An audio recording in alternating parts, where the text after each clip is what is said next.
Showtime. Let's do the theme music. Autobots, transform and roll out.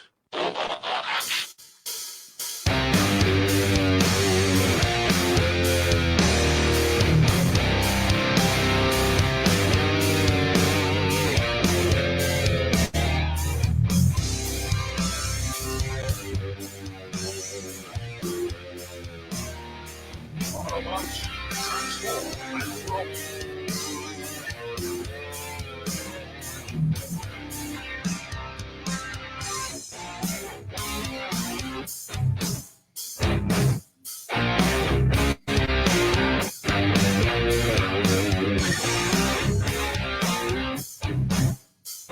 Man, I forgot how long this intro is. It's fine. Freaking rocks.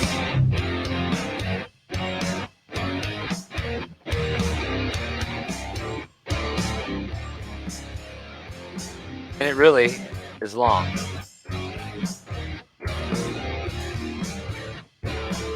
We playing the whole thing? We're playing the whole thing. Oh, okay. It's going out now. It's fading out. Slowly. It's fading out. What's up, guys? While we've grown out, we've ninny bong. We can't forget. We can't forget to keep with it. AKADavid is kind of in here. He's having tech problems. Yeah. But you may just hear him yell test at some point in the show, and he'll jump in. But anyway, this is Outright Geekery's. What are we like? Hasbro. Action Universe something. Whatever we want it to be show. Yeah, we are whatever we want it to be show. Well, basically we just talk about Transformers and stuff like that. Pretty much. Comics. Stuff like that, you know. We're brought to you by OutrightGeekery.com. Check them out. I have a banner somewhere for them. Let me see. There it is. OutrightGeekery.com. Check them out. News, reviews, previews, comics, movies, TV, games, all kinds of good crap up there. OutrightGeekery.com. Support us. Patreon.com/OutrightGeekery. Go up there. I think we're asking for like $3 for this show. We have a lot of different streams that we do on this channel, on this page. Okay. On the Facebook page. And this is just one of them. We do this Geek and Comics. What else we got? Oh, we got OK Boomer. That's a brand new show where some old guys talk about old comics. That's fun.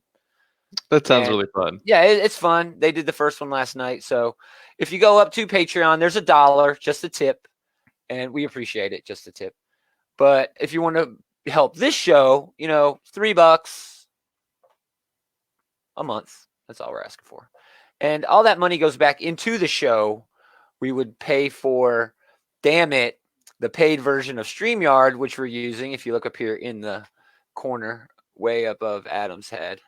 The corner. Oh, yeah, way above my Powered head. by StreamYard.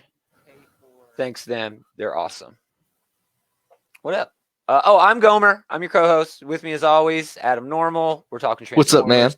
Not much, dude. What have you been up to? We're talking Dire Race a little bit, too. That'll be fun. Oh, Dire Race will be fun. But, man, not much, dude. I've been just reading a whole bunch of old comics. I've been because reading we're all stuck in the house. Yeah, man. I've been reading a whole bunch of Flash. I've probably read about 10 years worth of Flash in the last week. Like Williamson's run and back to John's? All the way back to John's and stuff. Ooh, yep. Very fun. I haven't been doing anything, man. Hanging out with my family. I'm still working technically. I do tech support for like retail. Yeah, me too. All the retail's closed. So I'm still working here and there, but not really. But I've been keeping up with Outright Geekery. You know, I'm an editor up there, but there is not a lot to really post in terms of news, geek culture. Well, everything's shut down. Everything's freaking shut down. That's the only thing to write about is how shut down everything is. And it's so depressing. But AKADavid's gone. Bye, dude. Love you. He might come back. We'll see. But yeah, man, hanging out with the fam. Pornhub Premium is free right now, so that's awesome. That's great. You're getting a lot of use out of that. I mean, I've been I finally gave in and I watched that whole season of Tiger King. Oh, did you? Yeah, man. That B. Carol Baskin. Try to keep it PG. Oh my gosh, dude, I love that show. my wife put it on because she's like, "There's nothing on. I saw some memes for this. Let's watch it." For the first 15 minutes of the first episode, I'm like, God, this is the worst thing I've ever seen. Eye roll. But then, like everything after the first 15 minutes, I'm like, oh my God, this is the worst thing I've ever seen. It is Like, crazy, awesome. but it is. It's awesome. I can't get over awesome. it. I can't get over I it. guess. I can't get over it. It's a pretty terrible overall, but it was a very good show. They're adding another episode too. They are. They're doing. I should have done some Tiger.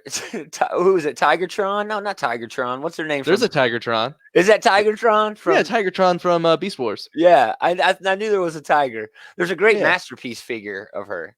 It's great. Him. Oh, is it him? Sorry. Tigertron's him.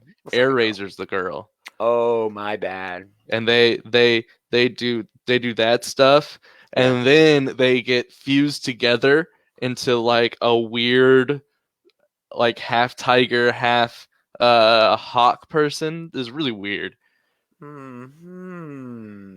Beast Wars gets really weird towards the end. All Transformers gets really weird. Yeah. Well, let's talk about some weirdness in Transformers. I got some stuff we could talk in the pre-show before we do anything else. Let me get it up here. Let's talk about doctors. Okay, let's do that. Everybody's sick. Everybody's sick or afraid to get sick. Who helps you? Doctors. Okay, doctors, nurses, they're heroes right now. And I know that's lip service, but it's true. They are. They're helping everybody. They're putting their lives on the line, even though they do that all the time. This is especially, dangerous time for them. So we're going to talk about transforming doctors. Oh. Go ahead. Who you want to start with? Who you want to go with? First Aid. First Aid? Yeah. Let's see if First Aid is on my list. There he is. There he is. Protectobots? Yeah. Right? Yeah, he was part of the Lost Light crew for a while. That's true. It's weird that they broke up those Gestalt teams, but I get it. It was really weird.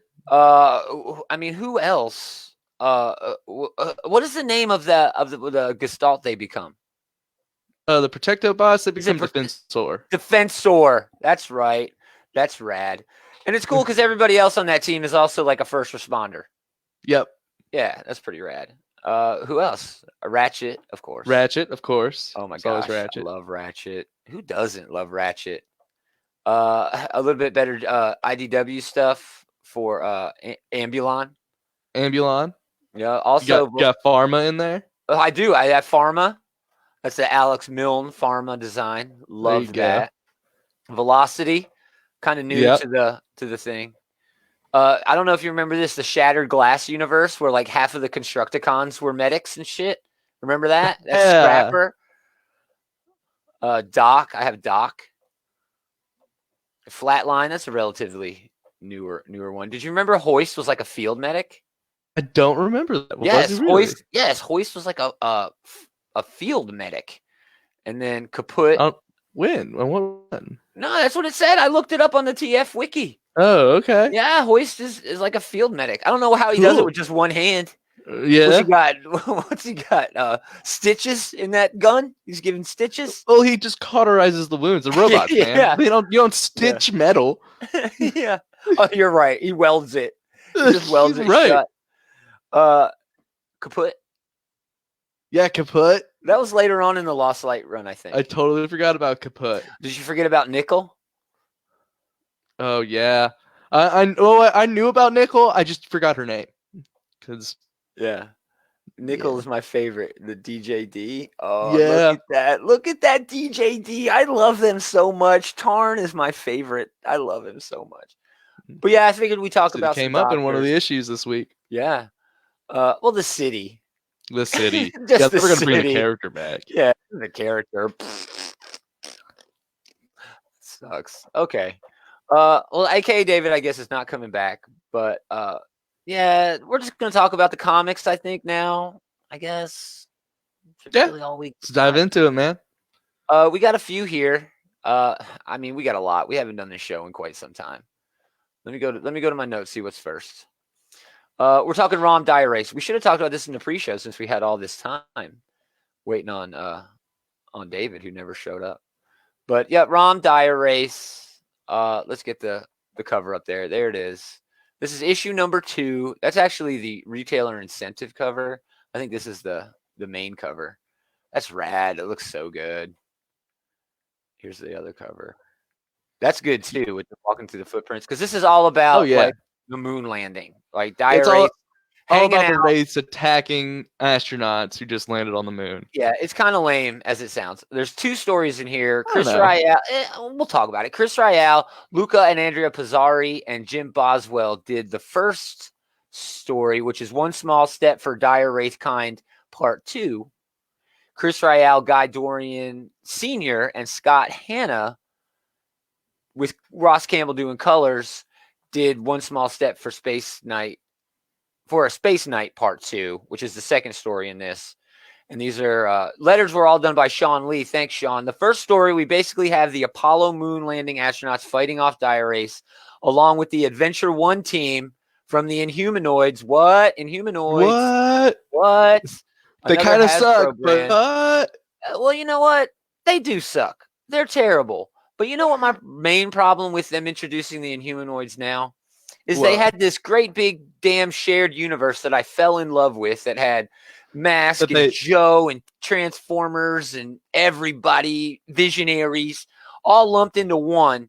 Even they even had a Gem and the Holograms reference in there. So Gem was in that universe too, damn it.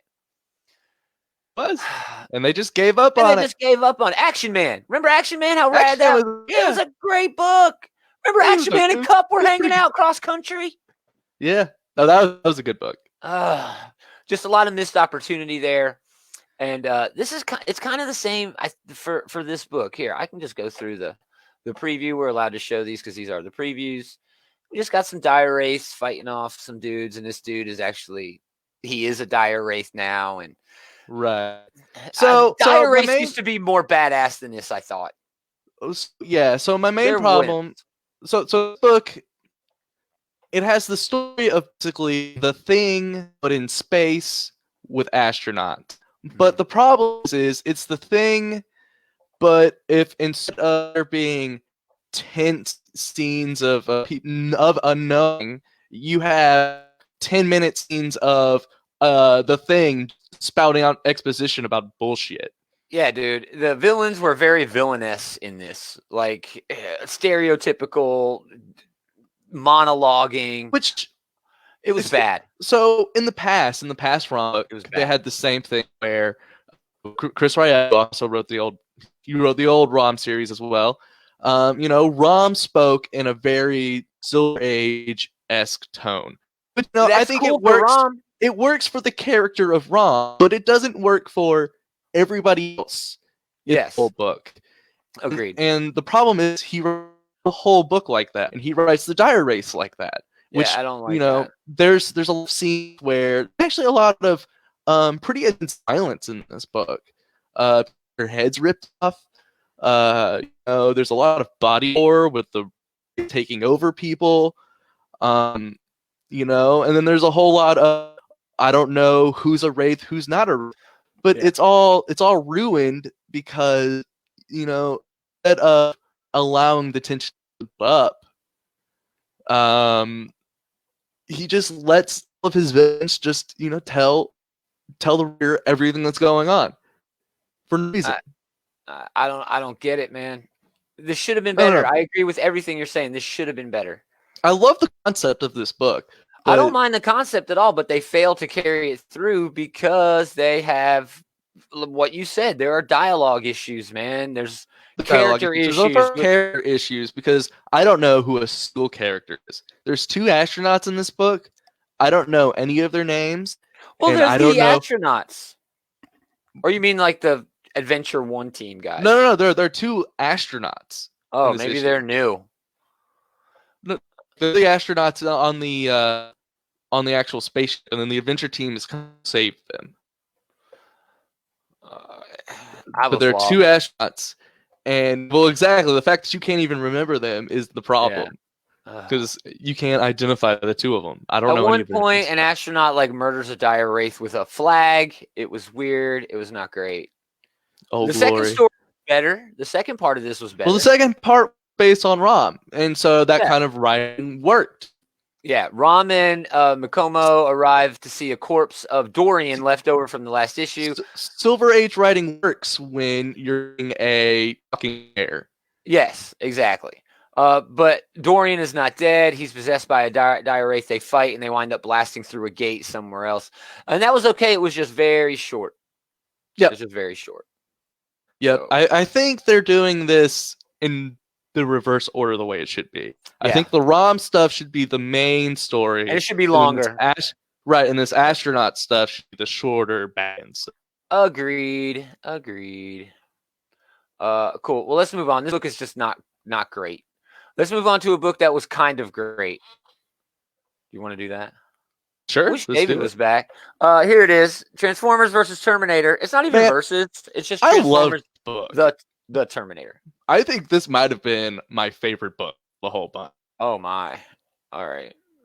I thought it was fun. Let's talk about it. Okay, about it. David Mariotti, Tom Waltz, John Barber—they're all helping out on this. Half of those guys are editors at IDW. Yeah, man, it's Whatever. got a huge writing in. Alex Milne did all the art. Love the art on this. We'll get to a preview in a bit. David Garcia Cruz did colors. Jake M. Wood did the letters. Enemy of My Enemy, Part 1. These are two great franchises. Lots of movies, TV shows, comics, of course. But this book ignores all of that to tell an all-new story where Skynet sends a Terminator to the past to stop the Transformers from ever waking up, as seen in the very first episode of the Transformers animated series. That's the gist of it. We open because in the future the Transformers come and the Decepticons conquer the world and they beat Skynet. Yeah, they beat Skynet. So we open on LA 2029 with a guy running through the burned out wasteland of a post-Judgment Day Los Angeles, but there's dead Cybertronians everywhere. That was dope. Yeah, it was dope. Loved that. Alex Milne Transformers is great. Him dead Transformers just thrown all over the place. Fantastic. Yes, fantastic. I freaking loved it. And then we see he goes to the Skynet headquarters or whatever after chatting it up with another Terminator, but that was dumb. That part was dumb. It was dumb. He's like chatting it up, laughing, knee slapping with this robot. It's so dumb. Well, he's a robot, so he shouldn't have to practice anything, right? Or are they trying to incorporate He's just programmed in there. Are they trying to incorporate the idea of a spark in these Terminators? The same way there is a spark, like a soul, like they're a personality, a person. Maybe, but it didn't get over. You kind of dealt that in some of the Terminator movies a little bit. Yeah. Even then, I don't know. It was just dumb. It was a dumb scene. Yeah, I was not a fan of that. Let's move on. Let me get this last cover up there because that is so rad. I love it. Okay, so we see some new Skynet tech with maybe some Cybertronian mixed in, right? It's like a play, like the Foundry, the factory where they have the assembly line of the Terminators, but these guys look like they have a little bit of Cybertronian in there. The new Seekers attack, whoa, Insecticons, Skynet fighting Decepticons, very fun. But dude travels back to LA 1984. And this is where things get bad for me. Okay. He goes to a restaurant. Wrong? He meets up with Sarah Connor. Why is Sarah Connor here? Why is she here? I understand that she is a connection to the Terminator universe, but the Terminator is all we need in a Terminator book. We do not need Sarah Connor. She bogged it down. Man. She bogged it down. No, she bogged the story down. She didn't bog anything down. What was she there for? She was there to be the human part of the story. I don't want a human part of the story. Why do we need a human part of the story? It's Transformers versus Terminators. Because there's always been a human part of Terminator story. I don't know. There's always been a Connor related to a Terminator. I hated her being there. Anyway, the Terminator and Sarah steal a Freightliner FL86 cab over semi-truck. Of course, they steal an Optimus Prime alt mode and make their way to a yet unknown location, but we can guess where they're going. They go to Mount St. Hilary just as the volcano erupts like it did in the first episode of the 1980s animated show that woke up the Transformers by activating that computer alt mode scanner thingy. But he's late But he's also early, and this is key. He gets there after the Decepticons have been woken up, but before the Autobots have been woken up. Right. Yeah. And before Megatron has killed Optimus Prime. Exactly. Before that's happened, which is good. Yeah, that is good. That's a good Man, idea. I thought this was way better than that Transformers Ghostbusters book we read a couple months No, ago.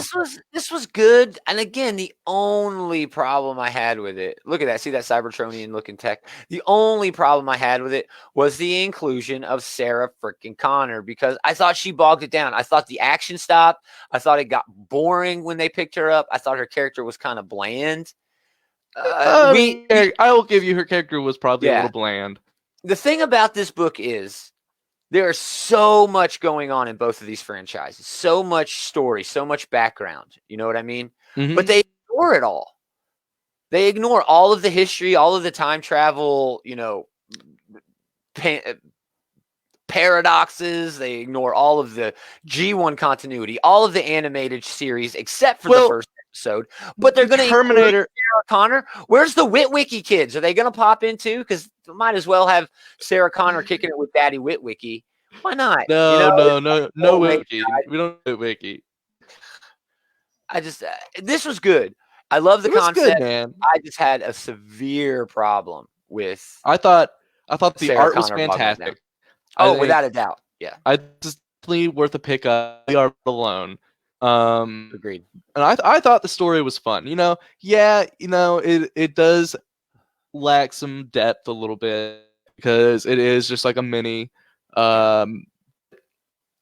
It's fun for what it is. It wasn't even the lack of depth, man. I just think they could have went a better direction than incorporating Sarah Connor. She added nothing except to say, "Oh, there's another thing from Terminator." I don't need another thing from Terminator. I got a Terminator.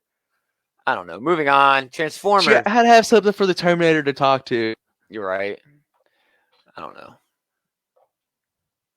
Transformers Galaxies, number 5. This is an ongoing series, but it's busted into different stories. The first one was a 4-issue mini. Basically, Transformers Spotlight.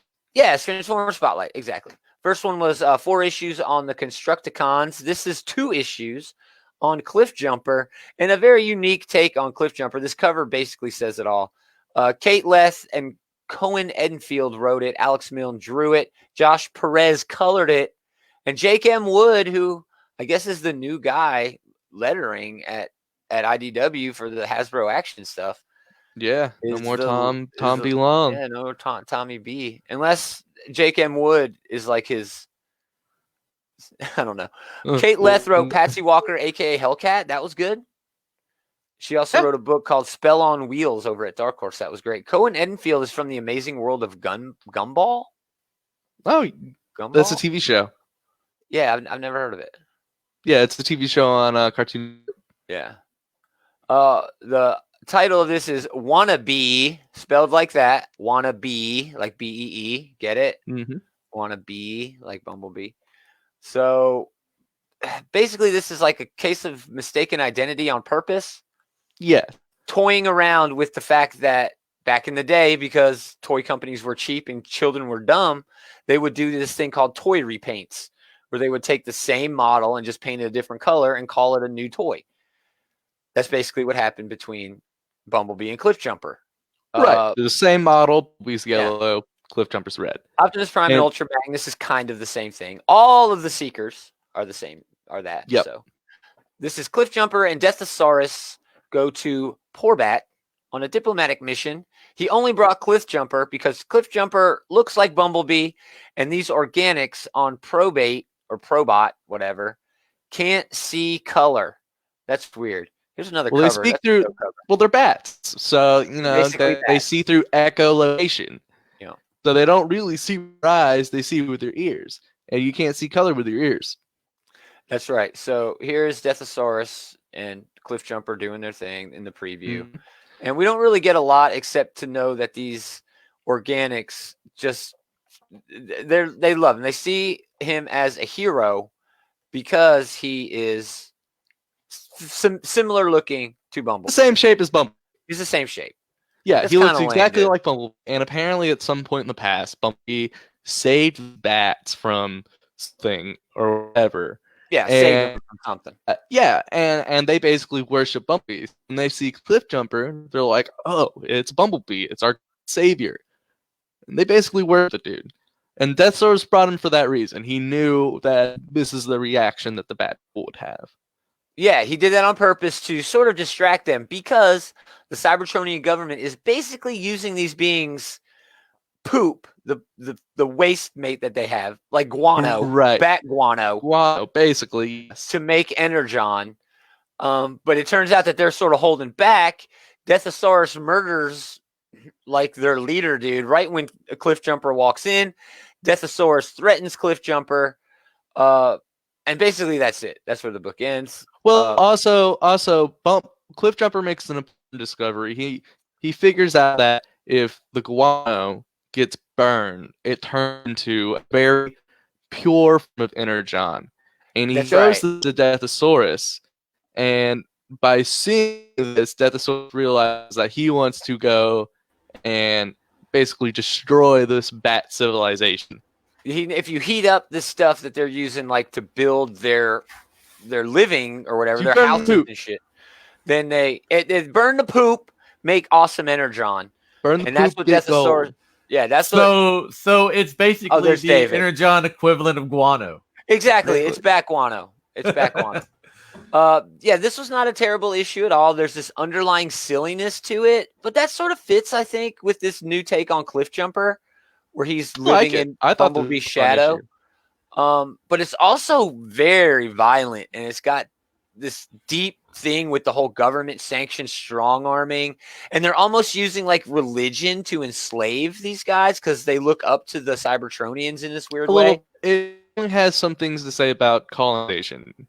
It definitely has a lot to say about colonization. Let's get into a little bit of a Colombian Cybertronian exchange. Yeah, a little bit. And there's AKADavid. Say hey. Hi, everybody. He finally figured out. Finally figured out the technical issue. I'm back. Okay, Boomer, where the old guys hang out. Transformers Galaxies number 6, Wannabe Part 2, and this is the last one. This is great. We open on Bumblebee's Forge Day, like his birthday, and I already have a problem because he looks too close to his alt mode.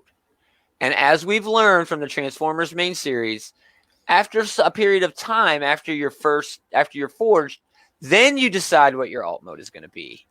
And that did not make it. Feels like a continuity error to me. Whatever.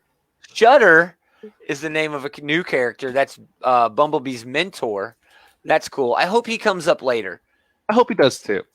In the main series, Bumblebee, and even in some of the issues we're going to talk about here in a little bit, B has had some problems with being a mentor himself. Being a shitty mentor. Terrible mentor. First murderer in Cybertronian history outside of a war. Yeah, so, RC is a way better mentor. Oh, man. RC went over and above to help her. And I don't even think she is the mentor. Greenlight is the mentor. RC's just Greenlight's old lady. Yeah. Oh, yeah. Anyway, it turns out that Cliffjumper is sort of like a late twin. He was an accident. Yeah. He wasn't meant to be forged. When there's a forging, it's like a big deal. There's a ceremony. Everybody comes out. You're greeted by everyone. Mazel tov. Mazel tov. Exactly. And then the party ends and everybody goes away. So in this case, the party ended, and then Cliffjumper's like peeking around the corner, like, "Oh, hey, here I am. I'm here too, guys." Yeah, they kind of have to fish to get him a mentor, and it's really fun. Talks to one of the monkey guys from the Vine, and he's like, "Are you my mentor?" And then freaks out on him. Yeah, it was kind of weird, but I understand what it's. I liked it too. What it's doing is it's putting Cliffjumper in this sort of unique position where he's lesser than. You know what I mean? Right. There's a little montage there where people are like, "Oh, hey, B," just calling him Bumblebee. And that's not my name. That's not my name. And then eventually he ends himself Bumblebee, and he's like, "God damn it!" Right. I love this cover right here with Deathosaurus versus Cliffjumper. That's a great cover. That's a great cover. Show some more of this preview off. There's B. There's B's birthday. Having his great time, and then party's over. Here comes Cliffjumper, and there's that moment you're talking about with the Void. Yeah, and then we're back to him getting his ass kicked, okay, by Deathosaurus. And Deathosaurus is literally kicking this dude's ass. Well, yeah, Deathosaurus is like a way higher level, but here's my thing. Would anybody trust a guy named Deathosaurus? It's like a really bad dinosaur name. That's funny. That's like when the next Tyrannosaurus species gets found, they should name it that. Deathosaurus. There probably already is a Deathosaurus. I don't know if there's a Deathosaurus, but they've got some. You're the dinosaur nerd. Tell us all about it, David. They've got some interesting dinosaur names. There's the new Tyrannosaurus they found. They called it Dino Terror or Dynamo Terror. That's what it was. Dynamo Terror. So Cliff Jumper's playing the hero. Death beats the hell out of him. Deathosaurus lies and turns the natives against Cliff Jumper. And it was weird. One of them sneaks into his alt mode somehow, one of these natives. So one of them was hanging on his back. And when he transformed to his car mode, the bat person just so happened to be in the place to end up in the cockpit of the car. He should have gotten squished. He should have gotten squished. He should have gotten squished. You always get squished in alt mode. Funny because one of the like that Deathosaurus one of the Deathosaurus said was that this imposter Bumblebee was coming to steal your children. Yeah. And so in doing alt mode change, inadvertently stole one of their children. Exactly. Yeah. Which, only added to the terror. So, I'm sorry, I didn't mean to. So Deathosaurus, again, he turns him against him. And this little guy who's hanging out with Cliff Jumper tells him how they're kept under control with the lies of the Cybertronians. They're forced to cut their wings. So only like the main dude has wings. Fly. Yeah. I get it, but I'm really not digging it at all. I understand what they're going there for like you said, the colonization and things like that, but it really too on the nose for you. A little bit too on the nose. Deathosaurus tears loose. He burns it all to the ground to make this extra great energon. Cliff Jumper somehow beats Deathosaurus with some meth of his own, some meth-like energon. It's basically that's what it is. This little monkey dude, he's like, here you go, and he sticks him with the energon, the super energon, and Cliff Jumper's like, oh yeah. He kicks Deathosaurus' ass. But then he goes back to Cybertron with Deathosaurus, which was weird. And he sort of he was still alive. Yeah, that would be an awkward ride. No, he was, but Deathosaurus was still passed out by the time they got home. I don't know. He was in stasis. It was weird, dude. It was weird. But anyway, he lies. I thought this was a much better arc than the Constructicon. Oh yeah, I think it was better. Yes, it was much better. Just 2 issues. It was nuts. Yeah. It was condensed. Yeah, it was a little on the nose, but I thought it was fun. It was funny. I thought all the humor that they tried, it pretty much hit every time. All the jokes. It did. So yeah, it had. I think it's a marketed improvement over the last arc. Plus, the Alex Milne art is great. Alex Milne art definitely a plus. Although you had Livio Ramondelli on the first one, on the Constructicon book. True. Just saying. He's badass too. But the stories are just not as robust as I'd like them to be. It feels like they're short. It feels like even the space that they have, they're not using it to their advantage. Like you said, there were jokes.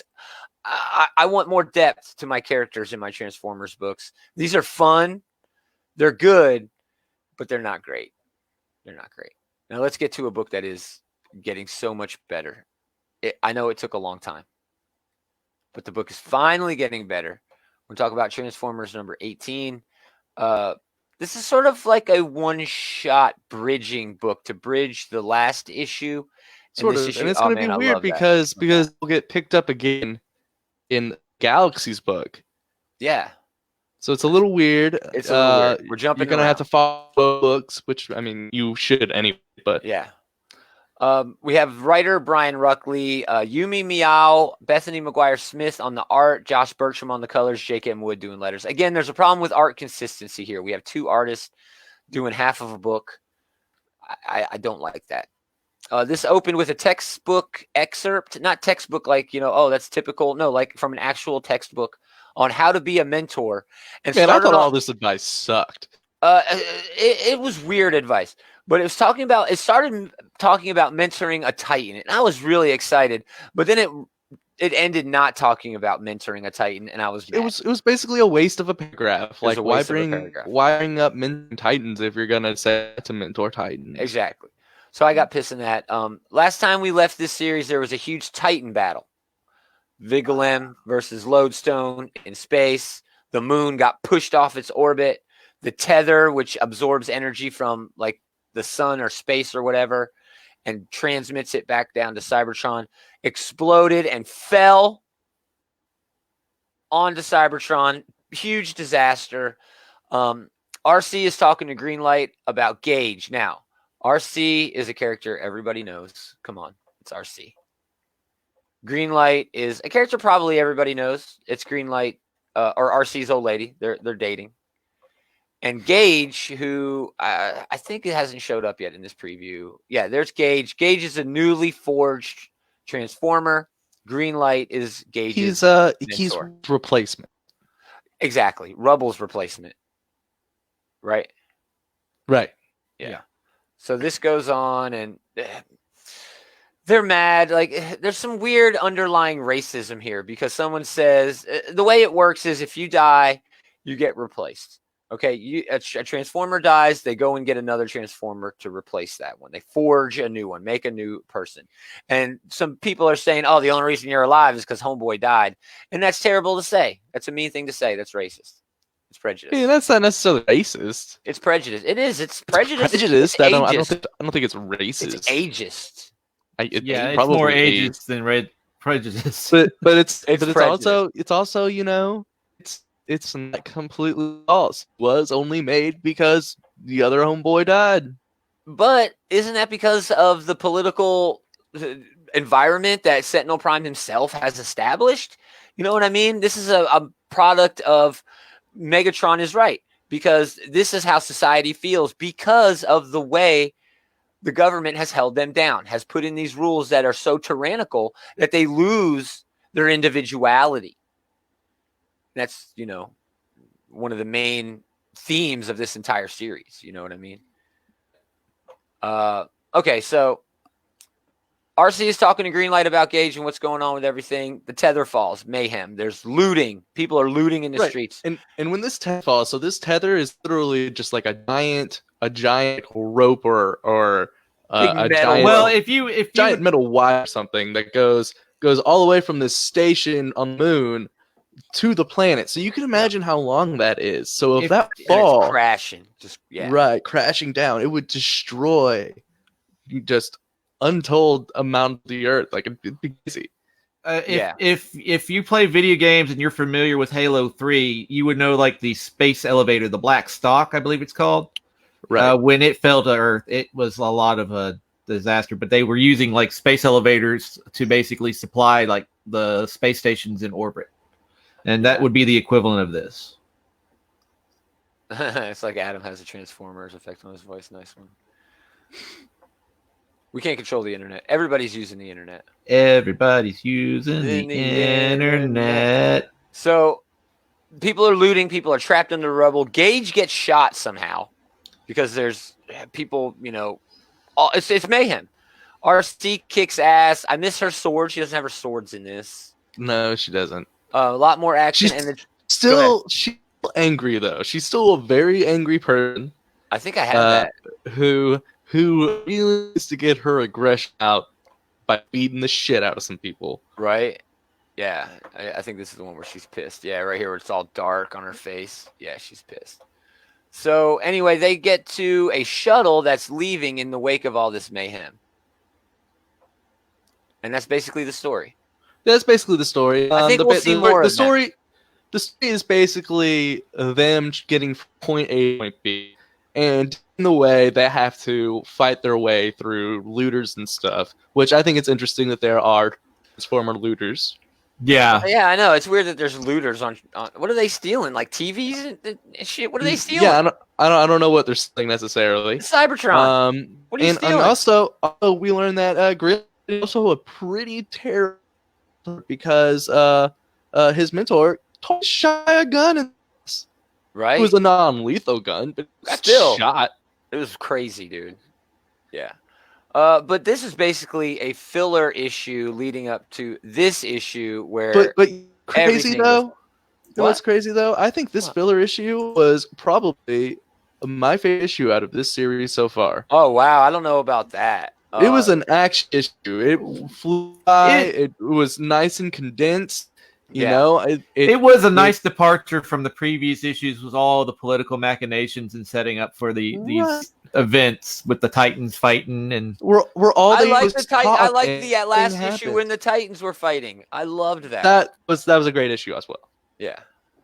But this issue coming up now, Transformers number 19. This is where it happens, man. This is it. This is all the marbles. This is finally all of these 18 issues is coming together. Rise of the Decepticons. This is the first issue of a new We're arc. done with the bold new era. Yeah, we're done with the bold new era. Now it's the Rise of the Decepticons. Brian Ruckley, Anna now it's the Malkova. Cybertronian Civil War. That's what we're getting. I mean, Yeah, I that's, know. we knew that from the get-go, though. We knew Yeah, that's but where we were going. it's been a while. It's been a while, man. It's been slow. It's been build up. Yeah. I've been bored with this series, so Yeah. Well, it's a boring series, but it's finally getting better. Brian Ruckley, Anna Malkova, Joanna LaFuente on colors with Jake M. Wood doing letters. We pick up with the Tether disaster with Windblade and Ratchet. Windblade's been in stasis because she got hurt during the forget what those guys are called. She got hurt though. She got hurt. The Risers. Yeah, well, no, it's like a transformer who is turned themselves into part of Cybertron. It's got a weird name. Okay. I forgot their. Yeah, I me forgot too. what they're called, yeah. But anyway, Ratchet is helping out with some victims of the disaster, and Windblade is just waking up and learning of it, and it's a mess. Okay, everything is just a mess. They really push that across well. You know how everything is terrible right now. So Megatron is trying to play the game.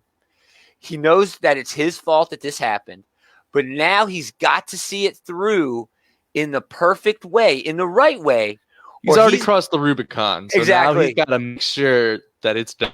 Exactly. He's got to make sure that everything winds up, or he'll be in jail, just Right. like Pyra Magna. So Megatron has his fellow senator and helper Giaxis prepare Giaxis's people, his people, for what's coming in terms of securing the Energon fields. Okay, that's his Which first. is very important. Very important. Because Energon is their fuel, food, and whoever controls the food controls everything. Exactly. Pretty much. Exactly. So he's got to do that. Rat-Bat appears for the first time. I think that's the first time. First appearance of Rat-Bat. First notable appearance, anyway. Yeah. So First he time has. Rat-Bat actually does anything. speaking role. I love Rat-Bat in the other book. Rat-Bat was Because he great. died in the first 2 issues. Yeah, it was awesome. Love Rat-Bat. Rat-Bat has been a good character though, in some iterations. Very important character in some iterations. But Megatron has Rat-Bat gather Rat-Bat's infiltration troopers. Megatron then orders Shockwave to stay hidden to avoid the cops, because if they get Soundwave, then they've got sort of a pawn that they can use, against Megatron. And then he also suggests that Elita 1 has to be taken down and Bumblebee has to be taken out. This was a great sequence. It was a very great sequence. It was Megatron laying down the law, but what I also Finally, loved about this saying, "No, sequence- I'm a commander now." Oh, yeah. What I also loved about this sequence is I love how Soundwave, the most fearless transformer, can What you sound always like right show- now. Yeah. Yeah. He can always show the most emotion on his face. You can see the disappointment when Megatron's like, "No, you stay here." Yeah. He wants a bigger role. He does. He thinks he deserves it. All right, so but we need more of that angle. All right, things are coming together for the Decepticons forming one side of the Civil War. But what's Orion Pax's plan? We know that he has one. It has to involve a change in leadership. We'll get to it in a bit. There is some hints there, but we need a whole lot more of that angle. It seems like we've only been getting the Decepticon forming side of the angle. We need to get the other piece of that picture. Right. So Soundwave has some new recruits, or maybe old recruits, who have just been laying around low, laying low, who haven't been identified as risers. Runabout, Run Amok, and Crasher. Pretty sure I have here's my Run amok. Oh, hey. There's your Hey. run 'em up. Yeah, there's my run amok. So he gets them together. There's also some other ones that he gets together here. Freaking great, dude. Ion Storm, Crasher, Ion Storm, Nova Storm, rejoin Acid Storm for the Rainmakers team, who are just repainted Seekers. But man, it was rad to see them. You never all see together. Rainmakers all together, so it's you great never when they do. You're right. We never see them all together. It's usually, here's the Seekers, and they're doing their thing. But oh well. Soundwave relieves Alita one of her duties right there, right then. Puts Skytread in her place as the leader of the Ascenticon Guard, and this sets up Alita 1 in a unique place moving forward. She's almost in the same place Bumblebee is, but she's in no man's land right now. She doesn't have a side right now. That she makes her doesn't have a dangerous. side. Makes her She dangerous. wants to be on the side of the wave, but she's starting to learn that they might not have her best interest in heart. Exactly. That's the problem. We don't know. There was, I think there was in the conversation in the previous issue between her and Megatron. I don't think Megatron necessarily trusts her still. She's honest with Megatron, but when he can ask her about Bumblebee, she knows too much. And so she put herself in a kind of a precarious position because she spoke highly of Bumblebee, and Megatron doesn't necessarily trust Bumblebee because Bumblebee is associated with Orion Pax. Well, he knows that. He knows that where B's allegiances lie. He's been seeing through that since the very beginning. Alita 1 was really just a means to an end. Having her there gives him an out. You know what I mean? Where he's like, no, I got Alita 1 here. She's obviously looking over us, because people trust Alita 1. They just do. But this puts her in a unique place moving forward. But also also in other iterations of Alita 1, she usually becomes some kind of Decepticon. Well, yeah, she sort of has that Jetfire sort of thing too. Well, I mean, in other animated versions of Transformers, Alita 1 becomes Black Arachnia.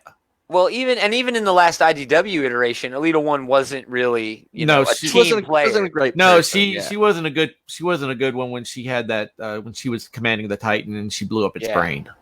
Skytread walks Bumblebee into a trap, ordering him to search through the rubble. But B calls Chromia as he's going in. That's good. That saves his ass later.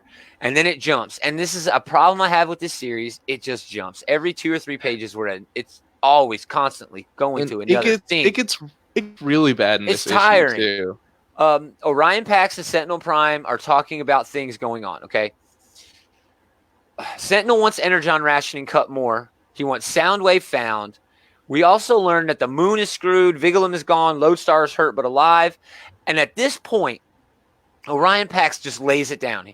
He wants the rise stopped and suggests that they free Pyra Magna, who is the best fighter that they have access to right now, but she's in prison, to hunt them down, to hunt down these terrorists, these Ascenticon terrorists. And Sentinel just goes off on this awesome ego trip about how he's the leader. It's his intention to stop the Ascenticon despite them really not able to prove that the Ascenticon and the Rise are in cahoots. And there being over millions of Cybertronians who support the Ascenticons. Even if they don't like the Rise, they support the Ascenticons. Again, this is what I was alluding to earlier. Things on the Autobot side are really starting to come together. Oh, yeah. He really puts Optimus in his place here. He makes it known that he is the leader. Optimus is not. And even if he dies, Optimus is not going to be the leader. The Matrix is supposed to go to Ultra Magnus next. Yep, exactly. Yep. So I'm thinking Ultra Magnus is going to die at some point. He's either going to die or something's going to happen. I don't know. He's going to be the reluctant leader who's like, no, I'm going to give it to... Get sucked into the trash machine. But that foreshadows so much, though. Right now, Optimus Prime has not, and he's not even called Optimus Prime yet. He's Orion Pax. Orion Pax has not set himself to be an individual deserving of anything. Nah, man, he doesn't deserve anything. He's been a lapdog of Sentinel. He's been sort of the conscience in his ear, trying to tell him to, hey, man, let's be good. Let's do these things. Let's do that. But he hasn't really done anything. He hasn't had the backbone or the conviction to actually any of those Exactly. do. Even though he's got this wonderful relationship with Megatron, he's not working there. I can understand why Orion Pax wouldn't want to stab Sentinel in the back by going to Megatron, but he should. And they should make that more poignant. They should make that a bigger point of this book. That was the part about the last iteration was it got to a point where Optimus was like, man, this guy is crazy. Yes. We need to topple him. Exactly. Where him and Megatron agreed. They actually agreed and helped in that old iteration to overthrow Sentinel. But in this, it does not look like that is going to happen. No, it looks like Optimus is just willing to just sit by and let this entire, organization or this entire government lapse. Exactly. And I don't understand that at all. I don't get it. I don't understand. Anyway, all right, back to B. He's attacked by Catgut. That's who jumps him. That was cool to see Catgut. He's basically a Ravage repaint. A Ravage repaint. And then Treadshot shows up, but it flashes away again. Windblade and a team of other security veterans, I think Sure Shot, Blade, Springer, and Smokescreen were in there hanging out with hanging out with Nova Star. What? It's awesome characters, man. They get together for this sort of militia. They scope things out and take care of business. Man, that is a great team. I want to see more of this team doing what they are going to do. I agree. Probably won't, but I'd love to see it. We get back to Bumblebee getting jumped again. It's breakneck speed, man. Go ahead. So the thing here is, I really don't like how Cat keeps going. I'm gonna bite you. Yeah. Seems like it's his only attack. I'm gonna bite you. I'm gonna bite you. I got your nose. Over and over and over. It's annoying. And even at one point, he's like, "Oh, are you gonna bite him?" Talking to Tread, whatever. Oh, it was stupid. It's like there's that one panel where like Bumblebee's hanging by one hand. He's got this cat gun on him. He's got a guy with two guns pointing at him, and he's just like, "Oh, yay!" Especially after how important Ravage was in the last IDW run to Megatron and Megatron's evolution as a character. You're more than a pet to me, Ravage. Well, Ravage was never like an animal. He was just a dude, It was weird. So then Chromia shows up. To help B. Saves his ass. So he's safe, and he's sort of like a key witness, I would guess, to what's going on in the Ascenticons and all that. Well, yeah, right? yeah. He's been there. He's been inside man. Yeah. But again, and they have this, it's not even funny anymore. Okay. It used to be like, oh, poor Bumblebee, his heart is sinking because Rubble's dead, but it's just getting so old. They do it again in here where Rubble's still dead after all the work I did. Well, no shit, B. He ain't going to come back. No matter what you do, he's dead. It bugged me. It bugged me. Oh, everything about this book bugs me. Yeah. They were like in previous issue, Bumblebee was like confronting Orion Pax about the death of Rubble because like they knew apparently who killed him or who was involved in his murder. It's old. Yeah. So and then we wrap with this weird ending. Shockwave deals with the fallout of Vigilant leaving. Okay, Vigilant's city speaker can't reach him. He's also taking out his new hand. Yeah, you got a new hand. He's all hooked into like the healing chair. Getting the direct. He got his ass kicked, Megatron. Oh, Megatron whipped his ass. Before last, so good. So yeah, Vigilum City Speaker can't reach Vigilum.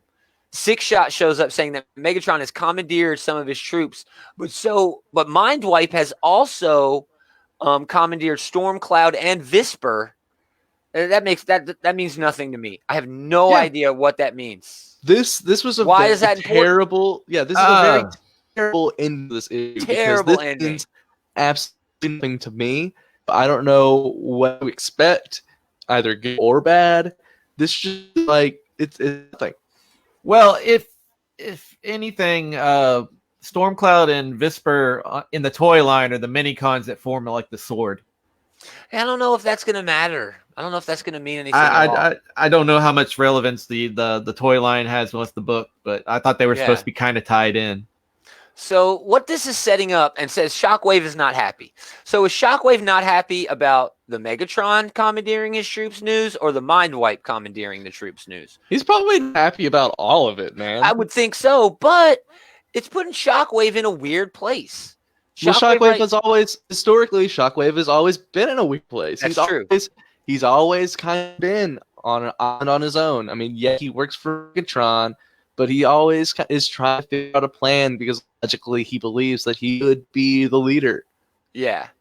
I want Starscream to be that guy. I don't know what I want out of this. You know what I mean? Most of the Decepticons besides Megatron haven't been fleshed out. We fleshed out Orion Pax to a bit. Bumblebee definitely. Chromia definitely. RC, Greenlight. I know more about Rubble than I do the main players on the Decepticon side. And Rubble's been dead since issue 7. I don't know enough about... I mean, are these guys just mindless underlings? That means nothing to me. You know what I mean? Why are you joining the Decepticons? Why? I don't even know. I'm not even quite sure why Soundwave is doing it. Yeah, not really. Yeah, there should be. We should know their motivations, and we just don't. Well, the other thing also just is we don't see the struggle on the ground at all. Yeah. We don't see why people need this revolution in the first place. That's right. All it's been is, hey, here's Sentinel's crazy rules. That's it. That's it. It's going a little crazy again. Meanwhile, Deathosaurus has a whole planet full of Energon. Whatever. But this actually wasn't a bad issue. Things are just coming together so slowly. It's such a slow burn, It's been one of the biggest turnoffs about this particular Transformers. Yeah, it's wearing on me. You know, the art was a bit more cartoony than I like, but it worked. You know, what else? You guys got any final comments on this book? Man, it's just like you said. It's just all so goddamn slow. Yeah. He needs to stop jumping around to different people. He needs to focus. He needs to focus on like one character an issue and delve into it. Yeah. So, like I said, David, any comments on this issue? Or the series as a whole? You've recently caught up on the whole thing. Yeah, I'm just I kind of dropped off of it because it's slow pace. It's a lot of political intrigue for Transformers. I like the political intrigue. I like that. I don't like the political intrigue as much. They're not delving in Transformers, but it's been a very slow burn, and this is like issue 20, 1920 of this, and it's been dragging on for almost a year and a half, and I'm just like, Yeah, I'm with you there. Okay, so things are coming together, like I said. We're getting the size of the Decepticons. The Orion Pack Sentinel thing is heating up. Even if we have another, I don't know, 6 to 12 issues of that, how much longer can this series go? I don't know. Yeah, when are we actually going to get to the Civil War? And if we do, why would I want to see more of that? I've already seen all that. I don't need to see any more of the Civil War. No, you don't. We've seen plenty iterations of the Civil War. We know how it goes. So then what happens? Does the series just end, and then where do we go? I don't know. But like what Adam said, if the writer was actually taking his time and explaining everything properly and building these relationships, knitting these threads of story that we can use to, I don't know, find something somewhere in here that actually feels like we know what's going on with everyone, not just half of the characters. You know what I mean? Yeah. That's my main problem with the book. Where is it rushing off to? You know what I mean? Where is it? Yeah, can you talk like Starscream? David? What? Come on, David. Talk like Starscream. Eli wants to know if you could talk like Starscream. I can. I don't know if it'll pick up very well. Do it, brother. Give it a whirl. Which version of Starscream are we talking about? Gen 1 Starscream? Dealer's choice. Shit. Dealer's choice. Okay. Give me a second. I need to go get something to wet my You do my that, whistle, and I'll I'll do that do- because it's I'll- very screechy. I'll wrap the show. I'll be right back. Thanks everybody for hanging out. We appreciate it. We're gonna start doing this all the time here on the Facebook, whatever, on the Facebook page. Still gonna have the audio version. We might not be Okay. talking about Transformers because we might not have much Transformers stuff coming out. Yeah, we don't have any well, Transformers stuff but we might coming come out and talk about just random stuff anyway, Yeah, I'll we're tell- definitely still gonna do an explosion show coming up in the next week or so. Have you guys been watching any of like the Cyberverse stuff and all that? No, 'Cause I'm not. that no. actually has been pretty interesting, and I'm not they had really like a a fan. battle of like a war for Cybertron for like the last week, where they've been releasing something like every couple of days. Yeah. And the Autobots have returned to Cybertron in the series. They have the Allspark. They have a special team going to the well of the Allspark to restore Cybertron.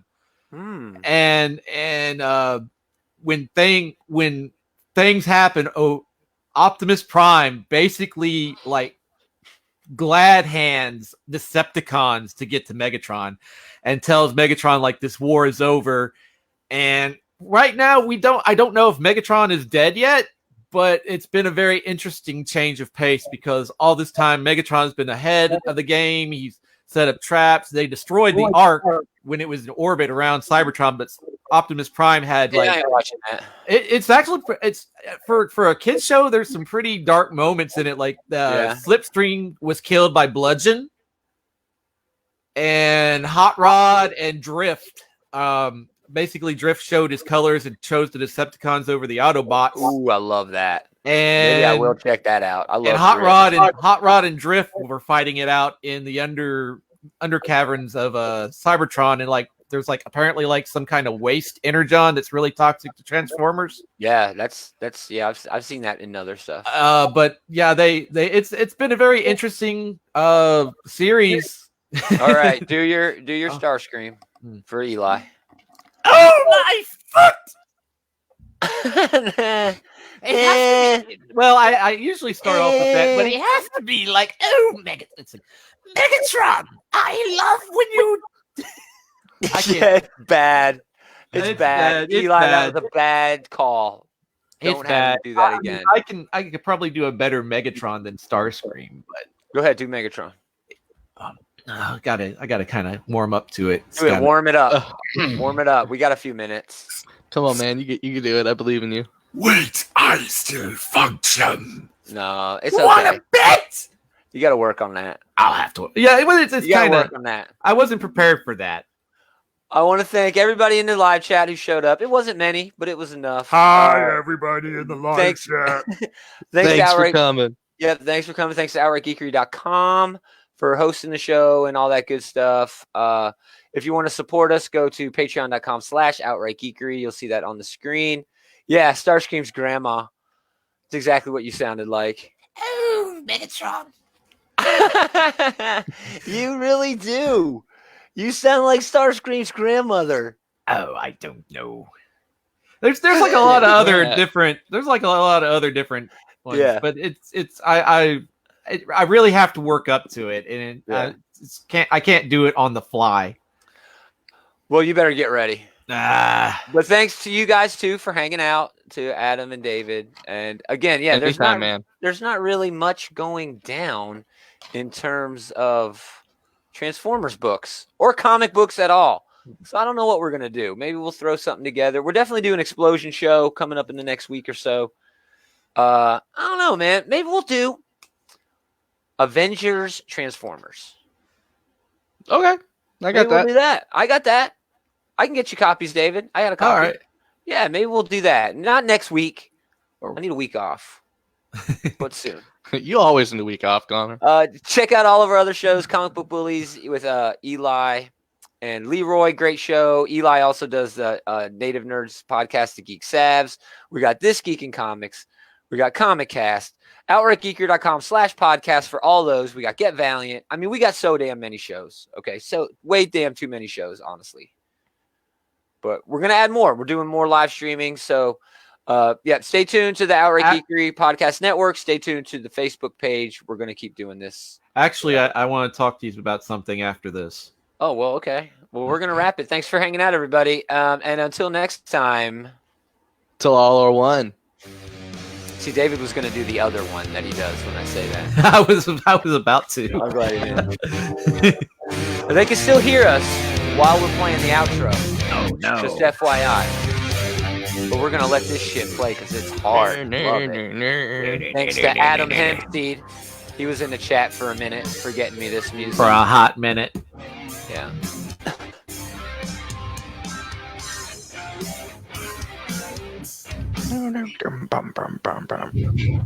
Do do do do do do do do do do.